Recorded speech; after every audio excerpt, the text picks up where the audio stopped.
Hi, எல்லாருக்கும் வணக்கம். 80s 90ஸ்ல பிறந்தவங்க மட்டும் இல்லாம அதுக்கு முன்னாடி பிறந்தவங்களுக்கும் நிறைய பிடிச்சமான விஷயங்கள் இருக்கும். அதுல ஒண்ணுதான் மருதாணி வச்சுக்கிறது. இதை எல்லாருமே விரும்புவாங்க. இந்த மருதாணியை நம்ம கை விரல்கள்லயும் உள்ளங்கால் கால் விரல்கள்லயும் அதிகபட்சமா எல்லாரும் வச்சுப்போம். இந்த மருதாணி செவக்கிறதுக்கு 2 மணி நேரத்துல இருந்து 6 மணி நேரம் வரைக்கும் எடுத்துக்கும்.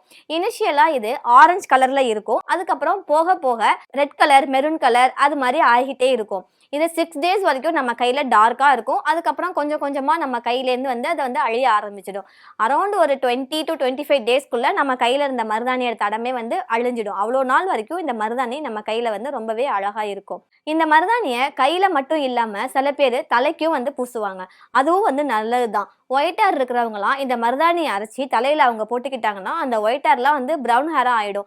இது ஒரு ட்ரெண்ட் அப்படின்னு சொல்லிட்டு அவங்க ஒயிட் ஹேரை மறைச்சி வாழ்ந்துகிட்டு இருப்பாங்க. மருதாணியில மட்டும் இல்லாம மருதாணியோட பூக்கள்லையுமே நிறைய மருத்துவ குணங்கள் இருக்குதான். சில பேர் தூக்கம் வராம அவதிப்படுவாங்க. அப்படி இருக்கிறவங்க இந்த மருதாணி பூக்களை அவங்க தலகாணிக்கு கீழே வச்சுக்கிட்டு படுத்தாங்கன்னா நல்லாவே தூக்கம் வரும் அப்படின்னு சொல்றாங்க. இந்த மருதாணி விதையில புரோட்டீன், கார்போஹைட்ரேட்ஸ், ஃபேட் ஆயில் இந்த மாதிரி நிறைய நியூட்ரிஷன்ஸ் மருதாணி விதையிலையும் இருக்கு. ஸோ டோட்டலாகவே இந்த மருதாணி மரம் நமக்கு நல்லது செய்யக்கூடியது அப்படின்னு சொல்றாங்க. நம்ம இந்த மருதாணி வச்சுக்கிட்டோம்னா நமக்கு தலைவலி கம்மியாயிடும் அப்படின்னும், அல்சர் ப்ராப்ளம் இருக்கிறவங்களுக்கு இந்த மருதாணி ரொம்பவே ஒரு சிறந்த மருந்து அப்படின்னு சொல்றாங்க. இந்த மருதாணியோட குணம் ஒரு குளிர்ச்சி தன்மை உடையது. அடிக்கடி சளி பிடிக்கிறவங்க அது மாதிரி இருக்கிறவங்க இதை அதிகமாக யூஸ் பண்ண மாட்டாங்க. ஹீட் பாடியா இருக்கிறவங்க 3 month ஒன்ஸ் இல்லை 2 month ஒன்ஸ் அது மாதிரி இதை யூஸ் பண்ணிப்பாங்க. இந்த மருதாணி இனிஷியலா இலையை அரைச்சி நம்ம கையில வைக்கிற பழக்கம் தான் இருந்துச்சு. டாட் இல்ல ஸ்வஸ்திக் இது மாதிரி கம்மியான டிசைன்ஸ் தான் கையில போட முடியுன்றதுனால இதை ஒரு கோன் மாதிரி ஒன்று ரெடி பண்ணி இந்த மருதாணி பேஸ்ட்டை அதில் வச்சு இன்னும் சில கெமிக்கல்ஸ்லாம் ஆட் பண்ணி மெஹந்தி அப்படின்ற பேரில் கொண்டு வந்தாங்க. இதில் நிறையாவே டிசைன்ஸ் போட்டுக்கலாம். இப்போ ரீசெண்டாக ஒரு 15 to 20 இயர்ஸில் இந்த மெஹந்தி ரொம்பவே புகழடைஞ்சிருக்குது. இதை எல்லா வெட்டிங்லேயும் ஈவன் பர்த்டே ஃபங்க்ஷன் எல்லா ஃபங்க்ஷன்லேயுமே நம்ம போட்டுக்கலாம். அதோடு இல்லாமல் தீபாவளி, பொங்கல் இந்த மாதிரி ஃபங்க்ஷன்ஸில் கூட இந்த மெஹந்தி அப்புறம் மருதாணி இதெல்லாம் முதலிடத்தை வகிக்கும். யாருக்காவது உடம்புல தேமல் இல்ல கரப்பான் இது மாதிரி ஏதாவது இன்ஃபெக்ஷன் இருந்தா கூட இந்த மருதாணி அதை நல்லா ஆக்கும் அப்படின்ற ஒரு நம்பிக்கை இருக்கு. மருதாணியோட பூக்களை அரைச்சி அந்த தேமல் இல்ல கரப்பான் இருக்கிற இடத்துல பச்சு போட்டோம்னா அது போயிடும் அப்படின்ற ஒரு நம்பிக்கை இருக்கு. இந்த மருதாணி ஒரு ஆன்டிசெப்டிக். இது கிருமி நாசினியா செயல்படும். இப்ப நம்ம நகத்துல ஏதாவது அழுக்கு இருந்தா கூட நம்ம நகங்கள்ல அந்த மருதாணி போடும்போது அந்த அழுக்கு அங்க இருக்கிற ஃபங்கஸ் இதெல்லாமே கிளியர் ஆயிடும் அப்படின்னு சொல்றாங்க. இது யமன்ட்ட ஒரு வரம் வாங்கின கதையை நம்ம இப்ப பார்க்கலாம். சூரியனுக்கு 2 மகன்களாம். ஒருத்தவங்க யமன், இன்னொருத்தவங்க சனி பகவானாம். அதுல யமனுடைய மனைவி பேரு சமலா தேவி இல்லைன்னா ஐயோ அப்படின்றது அவங்களுடைய பேரு. ஒரு வாட்டி அவங்க யமன் கிட்ட சண்டை போட்டுட்டு பூலோகத்துக்கு வந்தாங்களாம். அங்க மருதவாசினி அப்படின்ற பெண் மருதவனம் அப்படின்ற தோட்டத்துல வசிச்சுக்கிட்டு வந்தாங்க. அப்ப சண்டை போட்டுட்டு வந்த யமனோட மனைவி இவங்களை பாக்குறாங்க. இந்த மருதவாசினிக்கு இவங்கள யாருன்னு தெரியாது. யமனோட மனைவி அப்படின்றது தெரியாததுனால அவங்களும் அவங்க வீட்டுக்கு அழைச்சிட்டு போய் அவங்களுக்கு தேவையான பணிவிடைகள் எல்லாருமே செஞ்சு கொடுத்துட்டு இருக்கிறாங்க.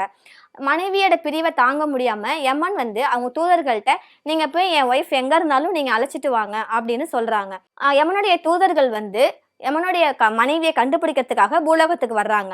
மருதவாசினி அவங்கள தடுத்து நிப்பாட்டுறாங்க. என்ன நம்பி அவங்க இருக்கிறாங்க, நான் விட மாட்டேன் அப்படின்னு சொல்லி அவங்கள்ட்ட சண்டையிடுறாங்க. இதனால கோபம் கொண்ட யமனோட தூதர்கள்லாம் அந்த மருதவாசினி அப்படின்ற பெண்ணை வெட்டிடுறாங்க. வெட்டி கொலை செஞ்சிடறாங்க. இந்த மருதவாசினின்றவங்களுக்கு அம்மா அப்பா இவங்கெல்லாம் கிடையாது. அதனால சூரியனையே இவங்க தந்தை தாயா நினைச்சு அவங்க வாழ்ந்துகிட்டு இருக்கிறாங்க. கொஞ்ச நேரம் கழிச்சு சமலா தேவி அந்த குடிசையிலேருந்து வெளில நிகழ்ச்சியெல்லாம் பார்த்தோன்னே யமன் கிட்ட சொல்றாங்க, இது மாதிரி நான் சண்டை போட்டுட்டு வந்தப்ப இவங்க தான் எனக்கு அடைக்கலம் கொடுத்தாங்க, எனக்கு தேவையானதெல்லாம் இவங்க தான் செஞ்சாங்க, இவங்களை மறுபடியும் நீங்க உயிர் பிச்சை ஆகணும் அப்படின்னு கட்டளையிடுறாங்க. ஆனா யமன் என்ன சொல்றாங்கன்னா, என்னுடைய வேலை உயிரை எடுக்கிறது தான், ஒரு பிறப்பு கொடுக்கிற வேலை என்னோடதே கிடையாது. வேணா அந்த பெண் ரத்தம் பட்ட இந்த இலைகள்லாம் சகப்பா ஆக நான் உத்தரவு தர்றேன். இந்த இலையை யாரெல்லாம் அரைச்சி அவங்க யூஸ் பண்றாங்களோ அவங்களுக்கு ஒரு 6 நாள் நான் பாதுகாப்பா இருப்பேன், எந்த துன்பமும் தரமாட்டேன்னு நான் இப்ப உறுதி அளிக்கிறேன் அப்படின்ற ஒரு வரம் கொடுத்துருக்குறாங்க. அந்த மருதவாசினியும் சூரியனை தந்தை தாயா ஏத்துக்கிட்டதுனால ஆல்ரெடி சூரியனுடைய மகன் யமன் அப்புறம் சனி அப்படின்னு சொன்னதுனால இவங்களுடைய தங்கையா ஆயிட்டாங்க. இப்படிதான் இந்த மருதாணி வந்ததுதான். அதனாலதான் இந்த மருதாணி போட்டு ஒரு 6 நாள் வரைக்கும் தான் கையில டார்க்கா இருக்கும். இது மாதிரி ஒரு கதை வந்து புராணத்துல வந்து இருக்குது. இந்த மருதாணி வந்து இப்ப இருக்க ஜெனரேஷன் ஃபேஸ் பண்ற ஹேர் ஃபால் அப்படின்ற ஒரு விஷயத்துக்கு ரொம்பவே அற்புதமான ஒண்ணுன்னு சொல்றாங்க. இன்னும் சில பொருட்கள்லாம் ஆட் பண்ணி ஹேர் மாஸ்க் மாதிரி போட்டுக்கிட்டோம்னா முடி கொட்டுறது வந்து நிற்கும் அப்படின்னு நிறைய பேர் நம்பிட்டு அதை செஞ்சுட்டு வர்றாங்க. இவ்வளோ நன்மைகள் இருக்கிற இந்த மருதாணியை இந்த இப்ப இருக்க ஜெனரேஷன்ஸ்லாம் அதிகமா யூஸ் பண்றதே இல்லை. வர வர இந்த மருதாணியை யூஸ் பண்ற நபர்கள் வந்து குறைஞ்சிக்கிட்டே தான் வந்து வர்றாங்க. ஸோ இவ்வளோ நன்மை இருக்கிற மருதாணியை நம்ம வந்து monthly once or 2 month once அது மாதிரி நம்ம வந்து யூஸ் பண்ணி அதில் இருக்கிற ஹெல்த் பெனிஃபிட்ஸ்லாம் நம்ம வந்து அடைஞ்சிப்போம். இது மாதிரி இன்னொரு நாள் வேற ஒரு கான்செப்டோட நான் வந்து உங்களை மீட் பண்ணுறேன். தேங்க்யூ.